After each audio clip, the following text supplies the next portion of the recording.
ದೃಷ್ಟಿಯಿಂದ ನಾವು ಕೆಲವೊಂದು ಕಾರ್ಯಕ್ರಮಗಳನ್ನು ಮಹಾಸಭೆಯಿಂದ ಹಾಕೊಳ್ತಾ ಇದ್ದೀವಿ. ಅವುಗಳ ರೂಪುರೇಷೆಗಳನ್ನು ಇವತ್ತು ಹೇಳ್ತಾ ಇದ್ದೀವಿ.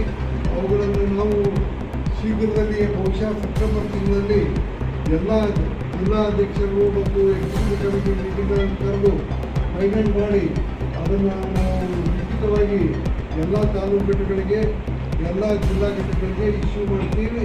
ಮತ್ತು 2029ವರೆಗೆ ಆ ಕಾರ್ಯಕ್ರಮವನ್ನು ಜಾರಿ ಮಾಡ್ತಕ್ಕಂಥ ಕೆಲಸವನ್ನೇ ಮಾಡ್ತೀವಿ. ಮೊಟ್ಟ ಮೊದಲನೇದಾಗಿ ಹೇಳಬೇಕಂದ್ರೆ ಯಾವಾಗಲೂ ನಾವು ಒಂದು ನೆನಪಿಟ್ಕೋಬೇಕು, ರಾಜಕೀಯವಾಗಿ ಆರ್ಥಿಕವಾಗಿ ಬಹಳ ಬಲಹೀನವಾದಂಥ ಒಂದು ಪರಿಸ್ಥಿತಿಯನ್ನು ನಾವು ಇವತ್ತು ಬಿಟ್ಟಿದ್ದೀವಿ. ಇವತ್ತು ನಮ್ಮ ಸಮಾಜವನ್ನು ಸದೃಢ ಮಾಡತಕ್ಕಂಥ, ನಮ್ಮ ಸಮಾಜವನ್ನು ಅಭಿವೃದ್ಧಿ ಮಾಡತಕ್ಕಂಥ ಮತ್ತು ನಮ್ಮ ಸಮಾಜದ ಮುಂದಿನ ಪೀಳಿಗೆಯನ್ನು ಸರಿಯಾದ ರೀತಿಯಲ್ಲಿ ಬೆಳೆಸ್ತಕ್ಕಂಥ ಜವಾಬ್ದಾರಿ ನಮ್ಮ ಮೇಲಿದೆ.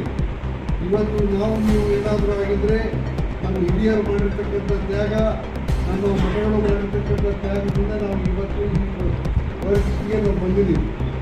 ಆದರೆ ಮುಂದೆ ನಮ್ಮ ಪೀಳಿಗೆ ಸಹಿತ ಸ್ವಲ್ಪ ಸದೃಢವಾಗಿ ನಾವೆಲ್ಲ ಹೆಮ್ಮೆ ಪಡ್ತಕ್ಕಂಥ ರೀತಿಯಲ್ಲಿ ಬೆಳೀಬೇಕಾದ